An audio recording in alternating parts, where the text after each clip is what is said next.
Good morning and welcome to ETX Covered. I'm David Littman. Texas will become the 21st state to allow constitutional carry. It took a joint committee from the House and Senate to put together a finished product, but both chambers approved this week, so House Bill 1927 passed through to the governor's desk. It removes the requirement for someone to pass a course and get a license to carry a handgun in public. Permitless carry, I feel like it's going to keep us safer, that the bad guys are going to have more respect for a more armed society. It's going to increase gun violence and senseless deaths. There will be more guns on the street in the hands of more people that should not have them. It doesn't impact the background check requirement. Carrying recklessly is still a crime, and businesses can choose not to allow guns inside. Let's speak now with the author of the bill, Tyler State Representative Matt Schaefer. And Representative Schaefer, thanks so much for being with me today. Thanks for having me. Your bill had to go through the conference committee process just to figure out what the final version would look like. So what do you think about the product they ended up with? I think it's strong. I think this is good policy. Texans will now be able to enjoy Second Amendment freedom to exercise self-defense the same way millions of other Americans in other states can do that. Big states like Arizona have had this law in place for many years. And so it's time for this Second Amendment freedom to be exercised by Texans. Do you feel like the conference committee made significant changes to the bill or just minor aesthetic changes? Well, there were some important changes that were made. One of them is an enhanced felony punishment for any felon who is in possession of a gun. That is something that will be in place so that really kind of gets at repeat offenders, which is a concern for law enforcement.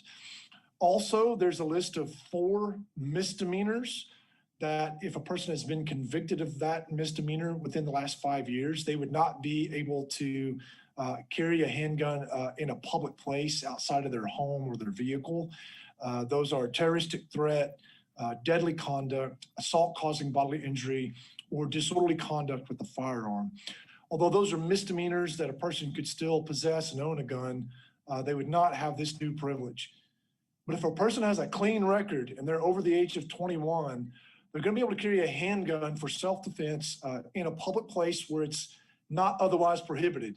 And by that, I mean, if you're on somebody else's property, their rules. If you're a business owner, you're going to set the rules for your place of business.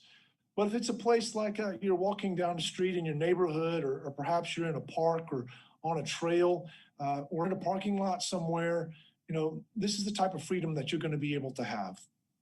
And what do you feel about the conference committee process in general? I mean, when you have so many people who come to the Capitol and testify when the bill's in committee, and then there's so much debate when it's on the floor, the House or the Senate, and then to have the final version potentially include things that neither the House nor the Senate had debated, and there's no kind of public oversight in there either.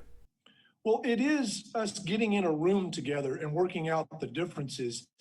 But the points that we are struggling with back and forth are points that were in either their bill or our bill.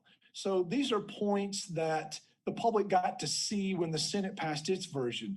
And these are points that the public got to see when the House passed its version. So we're negotiating on policy points that have been in the public view.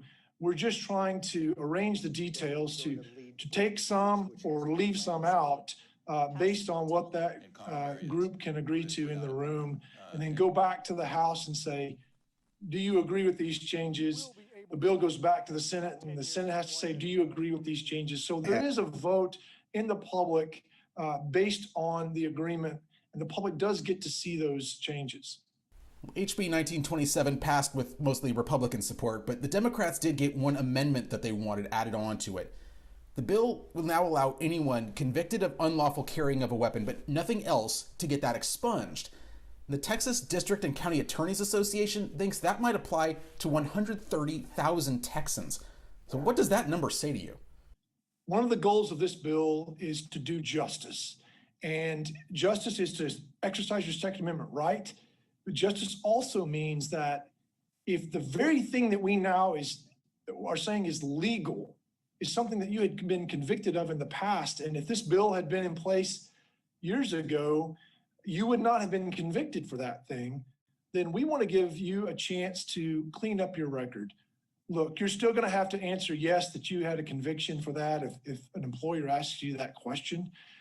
But we do think that it was the right thing to do to allow someone to have their record cleaned if the thing they had been convicted for is now something that's legal and is the same right that many Americans enjoy today.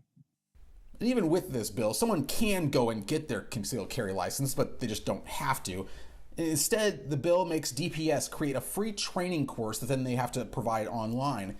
What do you anticipate the process of creating that program to look like?